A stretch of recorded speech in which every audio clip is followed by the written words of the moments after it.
بسم الله الرحمن الرحيم. السلام عليكم ورحمة الله وبركاته. إن شاء الله النهاردة هنعمل الحلقة التانية من حلقات شرح مناسك الحج بطريقة مبسطة جدا.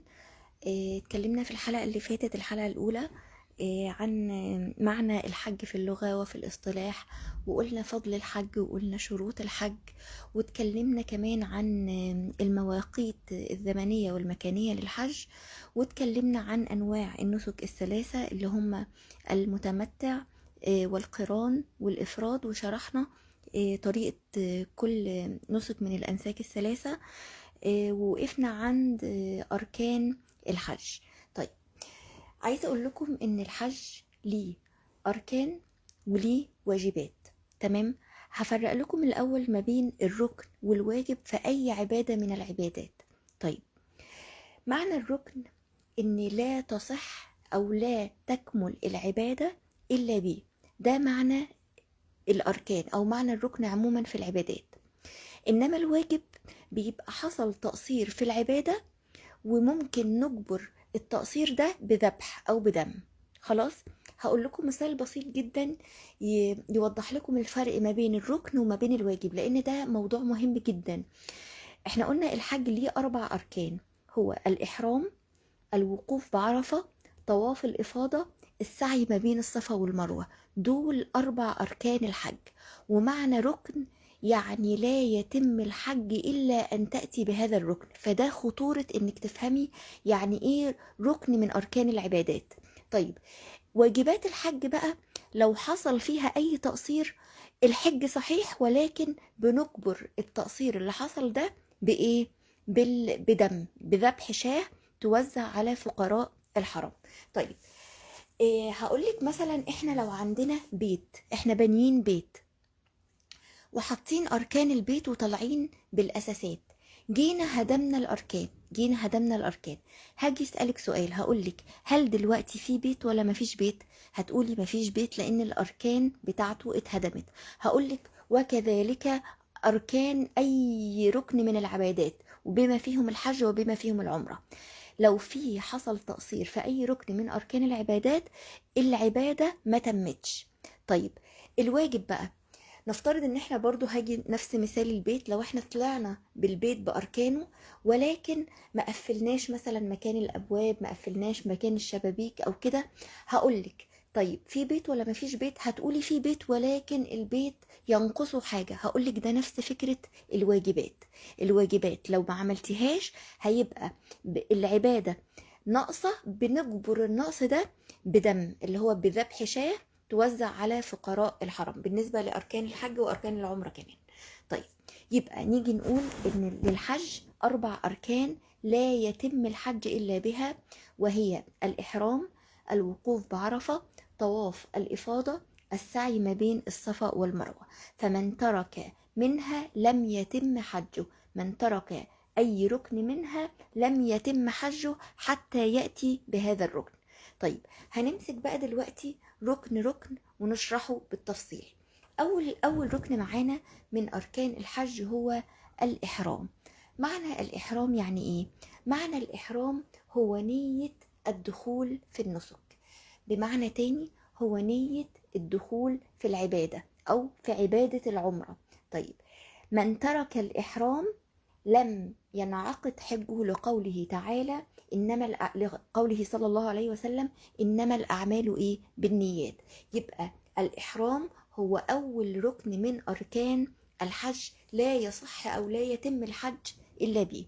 طيب، عايزة أفرق ما بين حاجة شائعة جدا ما بين الناس بالذات بقى بالنسبة للرجالة. في فرق ما بين الإحرام ولبس الإحرام، إنك بتلبس الإحرام مستعد للإحرام. اللي بيلبس ملابس الإحرام ليس بمحرم، هو فقط مستعد للإحرام، بيستعد إن هو يحرم عند الميقات. ولكن الإحرام بمفهومه هو نية الدخول في النسك عند الميقات، لما بنيجي بمحاذاة الميقات وساعتها بتنوي نيتك القلبية، وبعد كده بيستحب التلفظ بها وتقول لبيك اللهم مثلا حجا. كده بقى احنا دخلنا في الإحرام اللي هو نية الدخول في النسك. إنما لما تلبس ملابس الإحرام سواء من المطار أو من البيت أو كده، أنت لست بمحرم، انت فقط مستعد للإحرام. انما تطبق عليك امتى المحظورات وتبقى محرم؟ لما بنيتك القلبية ان انت من الوقت ده وانت عند الميقات هتقول لبيك اللهم حجا مثلا، او عمرة وحجا لو كنت قارن، او لو كنت متمتع هتقول لبيك اللهم عمرة متمتعة بها الى حج. ساعتها بس يتطبق عليك ايه محظورات الاحرام، وساعتها بس تكون محرم. عشان في خلط كبير ما بين كلمة إيه ان انا احرمت، وهو يقصد بيها ان هو لبس ملابس الاحرام، انما معنى الاحرام هو نية الدخول في النسك ونية الدخول في العبادة. تمام؟ طيب، يبقى قلنا أول ركن من أركان الحج هو الإحرام، وعرفنا أن معنى الإحرام هو نية الدخول في النسك وليس لبس الإحرام كما يظن كثير من الناس. طيب، للإحرام ده حاجة اسمها محظورات. محظورات يعني ممنوعات بيمنع منها المسلم بسبب انه دخل في ايه؟ دخل في الاحرام او دخل في العبادة. طيب، ايه هما محظورات الاحرام دي؟ طيب، محظورات الاحرام بتنقسم الى 3 اقسام. في منها بيخص الرجل فقط، وفي منها بتخص المرأة فقط، وفي منها ما يخص او الرجل والمرأة معا. تمام؟ طيب، هنبدأ دلوقتي نشرح محظورات الإحرام، ونقول واحنا بنشرح ده يخص ايه، مين من الرجل والمرأة ولا الاتنين معا. طيب، أول محظور من محظورات الإحرام هو لبس المخيط، وده خاص بالرجل. طيب، لما ثبت عن عبد الله بن عمر رضي الله عنه أن رجلا قال: يا رسول الله، ما يلبس المحرم من الثياب؟ قال رسول الله صلى الله عليه وسلم: لا يلبس القمص ولا العمائم ولا السراويل ولا البرانس ولا الخفاف إلا أحدا لا يجد نعلين فيلبس خفين. تمام؟ يبقى ده أول محظور من محظورات الإحرام وهو خاص بالرجل. طيب، في خطأ شائع بقى ما بين الرجال، ان هم فاكرين ان معنى المخيط هو ما داخله خيط، اي حاجة داخلها خيط، والمفهوم ده مفهوم خاطئ وشائع. انما المراد بالمخيط كل ما فصل بقدر العضو، زي القميص، البنطال، الطاقية، وليس ما دخله الخيط كما يظن ايه بعض الناس. والا فلبس الاحرام اصلا هو مخيط، هو معمول من الخيط، فليس المقصود بالمخيط هو ما دخله خيط. المقصود بالمخيط كل ما فصل بقدر العضو. وعليه هقول بقى ان ينفع الراجل يلبس حزام فيه خيط، ينفع الراجل يلبس شنطة فيها خيط، ينفع الراجل مثلا يلبس الصندل بتاعه او الشبشب فيه خيط، لان ليس المقصود بالمخيط هو ما داخله الخيط.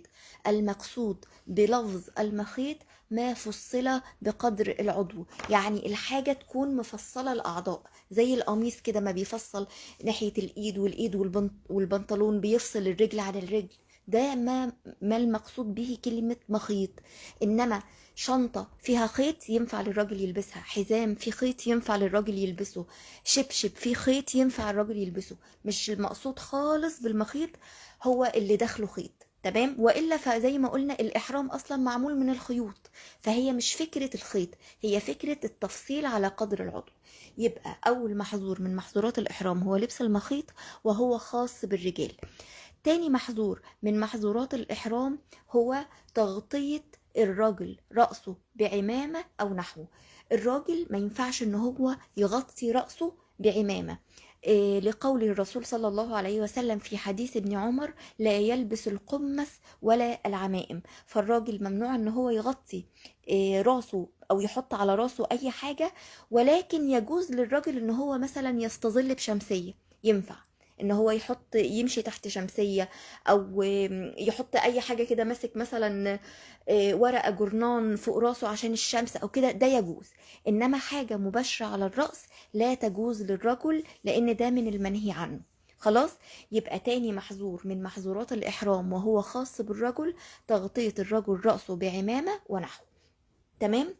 طيب، المحظور الثالث اللي معانا هو محظور بس خاص بالمرأة فقط، وهو ايه؟ هو لبس النقاب والقفازين. القفازين يعني الجوانتيات، لما جاء عن ابن عمر رضي الله عنه أن النبي صلى الله عليه وسلم قال: ولا تنتقب المرأة المحرمة ولا تلبس القفازين. طيب المرأة المنتقبة بتعمل ايه وقت الإحرام؟ المرأة المنتقبة بتخلع النقاب اللي هي على صورته المعروفة، اللي بتبين، اللي بتبقى على العين ومربوطة من ورا مفصلة على الراس، وبتسدل مكانه طرحة أو بيشة أو غطوة حسب ايه ما بيسموها بقى. بتشيل النقاب قبل ما تتجاوز النقاب، بتقوم شايلة النقاب وسادلة مكانه طرحة بدل النقاب. لكن في خطأ شائع برضو، أن المنتقبة بيقولوا إنها تشيل النقاب وتبين وجهها، وده غلط.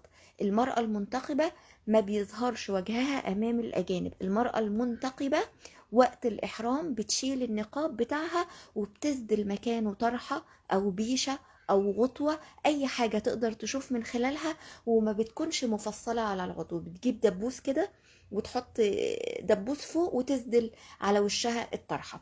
طيب، فيباح للمرأة ان هي تغطي حتى ايديها بكم عبايتها. يباح ليها ان هي تغطي ايديها، ما تلبسش جوانتي، بس تغطي ايديها بكم العباية بتاعتها، وتغطي وجهها باي سدل من الغطوة او البيشة او اي حاجة. وده في حضرة الرجال، وده لحديث عائشة رضي الله عنها قالت: كان الركبان يمرون بنا ونحن مع رسول الله صلى الله عليه وسلم محرمات، فإذا حازوا بنا الرجال يعني أسدلت إحدانا جلبابها من رأسها على وجهها، فإذا جاوزونا كشفناه. تمام؟ يعني معنى كده انك انت لو في مكان او في الفندق ومفيش رجاله حواليكي، مثلا في الاوضه لسه هتنزلي تعملي عمرتك او كده، ينفع عادي انك انت وجهك يتكشف لان مفيش رجال. انما حال وجود الرجال بتسدلي الطرحه عليه. خلاص، يبقى ده المحظور الثالث من محظورات الإحرام، وهو خاص بالمرأة فقط. طيب، المحظور الرابع من محظورات الإحرام وهو وضع الطيب على البدن أو لباس الإحرام، وده خاص بالرجل والمرأة معا. طيب، الدليل على كده قوله صلى الله عليه وسلم في حديث ابن عمر رضي الله عنه: ولا تلبسوا من الثياب ما مسه شيئا، من الثياب شيء مسه الزعفران أو ورس. تمام؟ يبقى المحرم ما ينفعش ان هو يتطيب بأي طيب، لا يمس بدنه ولا يمس ملابس الإحرام. طيب، في ناس بتسألني أسئلة عن التطيب قبل الإحرام. هقول ان التطيب قبل ناخد بالنا من كلمة قبل. التطيب قبل الإحرام بيجوز في البدن والشعر واللحية، ولكن ملابس الإحرام لا تطيب قبل الإحرام، لا قبل الإحرام ولا بعده. إنما قبل الإحرام يجوز إنك تطيب البدن، الشعر، الرأس، اللحية. إنما ملابس الإحرام لا تطيب. وطبعا بعد الإحرام مفيش بقى لا تطيب لا في البدن ولا في الملابس. خلاص. طيب، المحظور الخامس هو إزالة الشعر بالحلق والقص أو تقليم الأظافر. ما ينفعش المحرم إن هو يحلق لا شعره ولا يقص أظافره ولا ياخد من شعره أي حاجة، لقوله تعالى: ولا تحلقوا رؤوسكم حتى يبلغ الهدي محله. طيب، هنا برضو في سؤال شائع ما بين السيدات اكتر، بالنسبة ان انا شعري بيقع اعمل ايه، او مثلا في شعراية وقعت مني عن عمد، بالغصب قصدي مش عن عمد. طيب اعمل ايه؟ هقول لها، وكمان سؤال برضو مهم جدا: اسرح شعري او لا، او الاسئله دي. طيب، بالنسبه للتسريح هو مش محظور من محظورات الاحرام، عشان نبقى واخدين بالنا. انك تسرحي شعرك ده مش محظور من محظورات الاحرام، وعادي جدا انك تسرحي شعرك. ولو وقع بعض الشعريات بالغلط او عن دون عمد ما فيهوش اي مشكله. خلاص، لان الفكره في ارتكاب المحظور هو تعمد وقوع الشعر. انما لو مثلا انت نايمه وبتتقلبي وصحيتي لقيتي شعرايه على المخده مثلا، هل عليكي شيء؟ ليس عليكي شيء، لانه هو بدون عمد. طيب، التسريح فيه مشكله؟ التسريح ما فيهوش مشكله لو كان شعرك يعني حتى طبيعي ما بيقعش منه الشعر الكتير. لكن احنا بنقول ايه بقى، لو في حد شعره بيتساقط بكثرة جدا، يعني لو حرك فيه مشط او اي حاجة، فبنقول له ناخد بالاحوط. شوفوا كلمة ايه، ناخد بالاحوط، وبلاش وقت الاحرام نسرح شعرنا عشان ما يقعش منه شعرايات كتير. وده بايه يعني، ده للاحوط، يعني زي ما نقول كده من باب الورع. ولكن تسريح الشعر ليس محظور من محظورات الإحرام. تمام. عايزة برضو أتكلم في نقطة مهمة. الناس اللي بتسأل على الشامبو والصابون والحاجات دي، على فكرة الحاجات دي ليست بطيب، والروائح اللي فيها دي بتعتبر روائح ذكية. لو هي بعيدة عن المسك والورس والزعفران والحاجات دي، هي روائح ذكية وبيجوز استعمالها حال الإحرام، لأن ما بيقصدش منها التطيب. وتقدري تتأكدي من ده من فتاوى ابن باز وابن عثيمين وكل حاجة. بس احنا برضو بنرجع ونقول ايه، ناخد بالأحوط من باب الورع.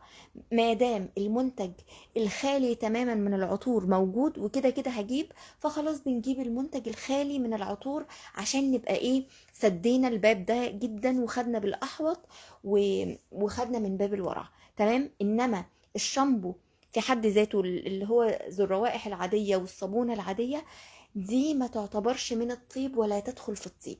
نفس فكرة برضو مسحوق الغسيل العادي، الريحة العادية اللي بيبقى مش عارفة بالليمون والمش عارفة ايه والحاجات دي، كلها دي برضو لا تدخل في الطيب، ما تعتبرش طيب.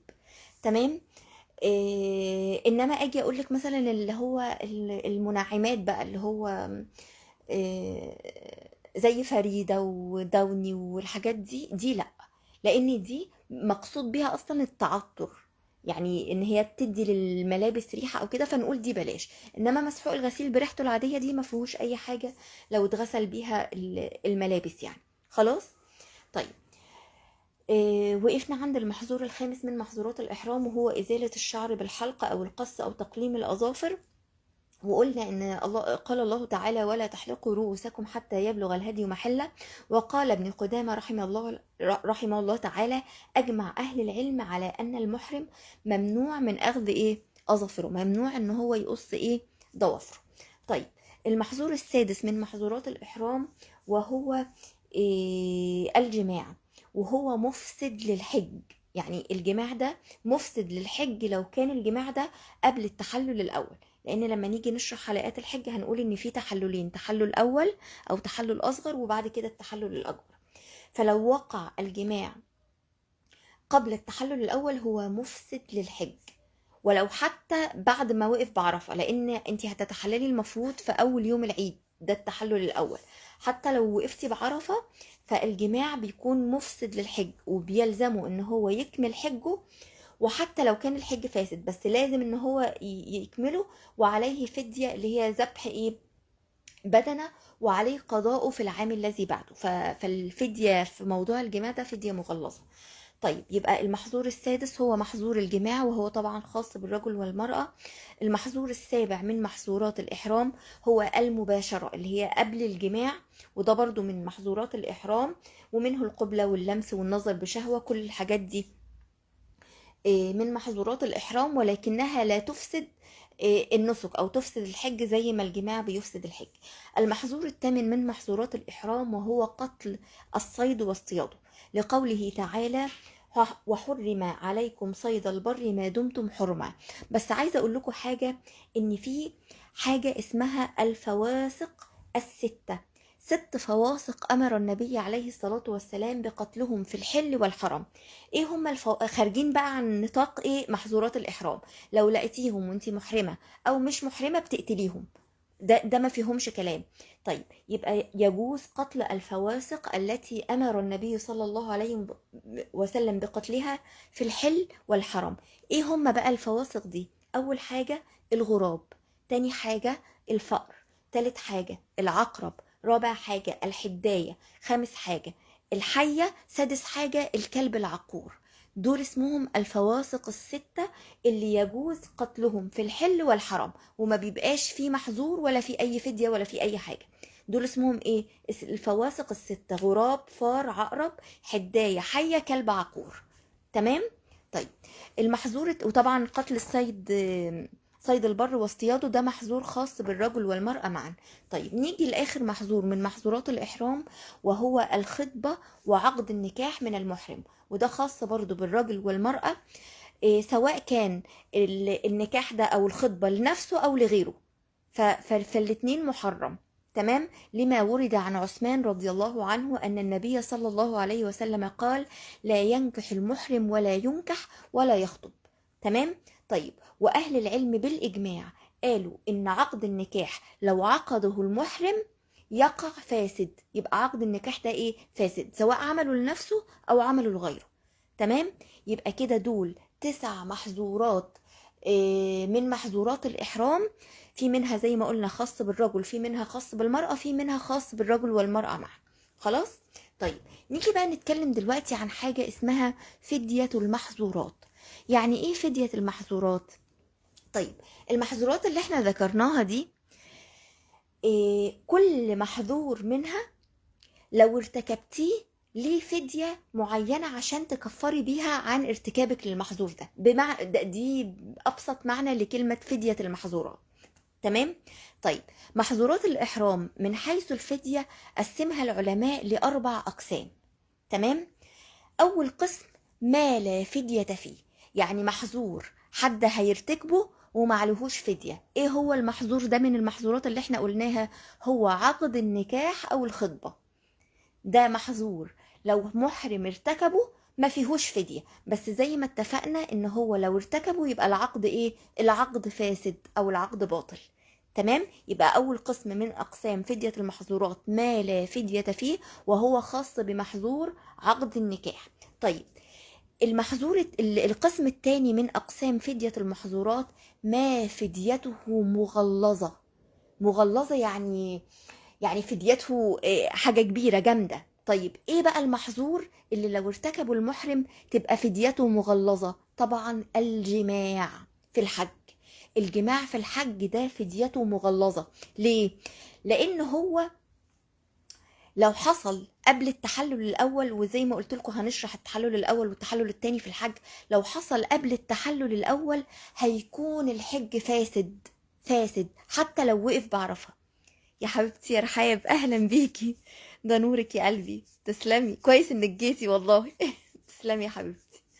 طيب يبقى ما فديته مغلظة هو مين؟ اللي ارتكب الجماع في الحج فديته تبقى فديته مغلظة. طيب ايه هي فديته؟ اولا الحج بتاعه فسد، وعليه انه يكمل الحج بتاعه حتى لو فاسد، وعليه ان هو يقضيه كمان في العام اللي بعده، وعليه ان هو لو حصل الجماع ده قبل التحلل الاول، يعني قبل يوم العيد، قبل ما يرمي جمرة العقبة الكبرى، هيذبح بدنة.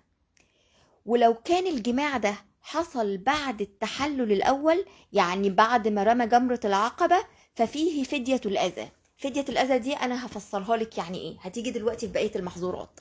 فدية الأذى معناها إنك بتبقي مخيرة ما بين 3 حاجات: يا إما صوم 3 أيام، يا إما إطعام 6 مساكين، يا إما ذبح شاة تذبح وتوزع على فقراء الحرم. ده معنى كلمة فدية الأذى. تمام. يبقى نيجي دلوقتي نعيد تاني. قلنا فدية المحظورات قسمها العلماء إلى 4 أقسام. ما لا فدية فيه، اللي عمل محظور ايه؟ اللي عمل محظور عقد النكاح والخطبة، ده ما فيهوش فدية. طيب الفدية مغلظة مين؟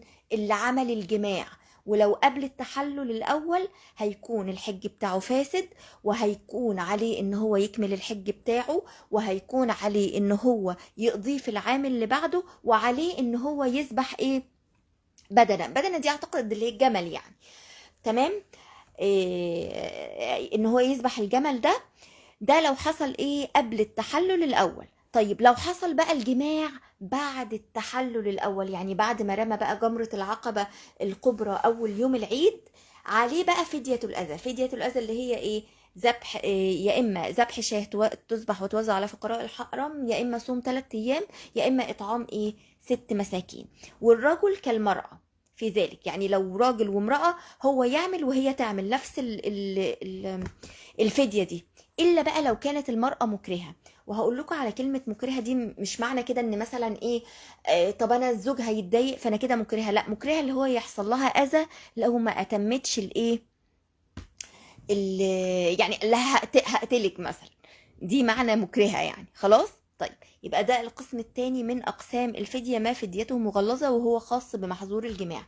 القسم الثالث من أقسام الفدية وهو اسمه فدية الجزاء. طيب فدية الجزاء دي خاصة بأنهي محظور من محظورات الإحرام؟ خاصة بقتل الصيد. لو أي حد قتل صيد وقت الإحرام فعليه فدية تسمى فدية الجزاء، وهفصلها لك دلوقتي بالتفصيل، بس هقولك الآية اللي بتدل عليها. لقوله تعالى: يا أيها الذين آمنوا لا تقتلوا الصيد وأنتم حرم ومن قتله منكم متعمدا فجزاء مثل ما قتل من النعم يحكم به ذوى عدل منكم هديا بالغ الكعبة أو كفارة طعام مساكين أو عدل ذلك صياما. دي اسمها ايه؟ فدية الجزاء. طيب نشرح بقى الآية ونشرح تفصيلات فدية الجزاء. طيب قلنا فدية الجزاء دي خاصة بمحظور اللي هو ايه؟ قتل الصيد. طيب لو حد بقى قتل صيد يعمل ايه؟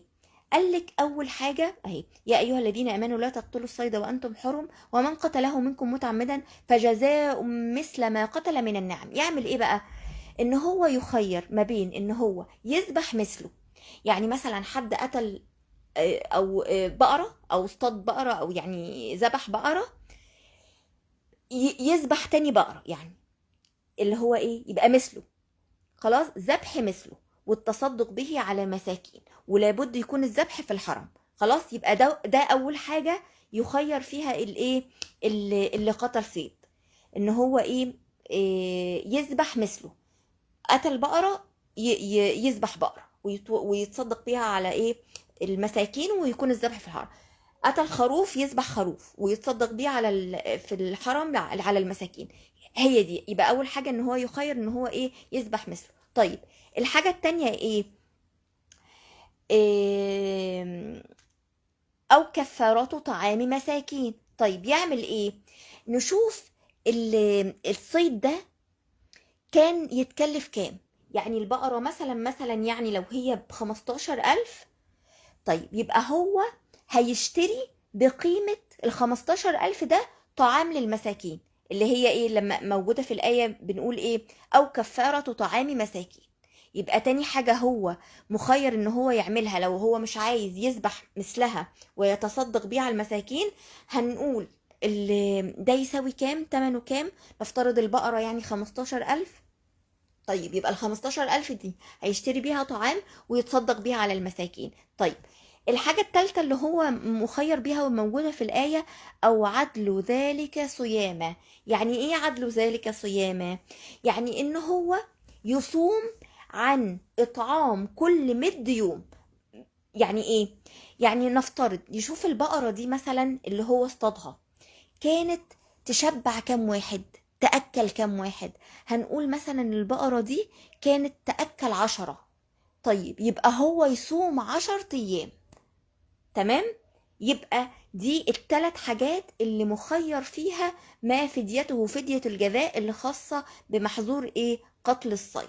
خلاص اتفقنا. يا اما يشتري نفس يعني يذبح نفسه ويتصدق بيه على المساكين. بقرة، قتل بقرة يذبح بقرة وبعد كده يتصدق بيها على المساكين، والذبح ده لازم يكون في الحرم. او ان يشوف البقرة دي تساوي كام من الفلوس ويشتري طعام ليهم ويتصدق عليهم. او يشوف ان البقرة دي كانت تشبع كام من الناس ويصوم عن كل واحد يوم. البقرة دي كانت بتشبع 10، هصوم 10 أيام. البقرة دي بتشبع 15، هصوم 15 يوم. تمام؟ دي اسمها تفصيل فدية الجزاء وهي خاصة بمحظور قتل الصيد. طيب القسم الرابع بقى والأخير من أقسام فدية المحظورات هو ما اسمه فدية الأذى، اللي هي جات لنا في الإيه؟ في الجماع بعد التحلل الأول. فدية الأذى دي خاصة بقى ببقية المحظورات. المرأة اللي لبست النقاب، اللي حد حلق شعره، حد قلم أظافره، حد وضع طيب، كل الحاجات دي عملها يبقى عملها طبعا عن عمد، لان انا هفصل تفصيلة دلوقتي برضو مهمة. لو عملها عن عمد فديته تسمى فدية الأذى. تمام. طيب ايه هي فدية الأذى؟ فدية الأذى هو مخير بين إطعام 6 مساكين، لكل مسكين نصف صاع. نصف صاع يعني كيلو ونص تقريبا من الحبوب يعني، أو إنه يصوم 3 أيام، أو إن هو يذبح شاة بتذبح في مكة وتوزع على فقراء الحرم.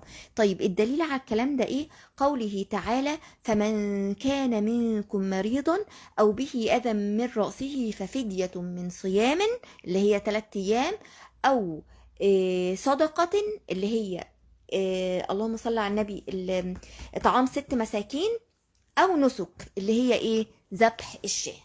يبقى فدية الأذى الخاصة ببقية بقى المحظورات، زي ما قلنا النقاب، زي ما قلنا رجل لبس العمائم أو غطى راسه، أو وضع طيب، أو حلق رأسه، أو قص أظافره. كل حد ارتكب، كل محرم ارتكب بالفدية، ارتكب محظور من المحظورات اللي أنا بقولها دي، ففديته اسمها فدية الأذى.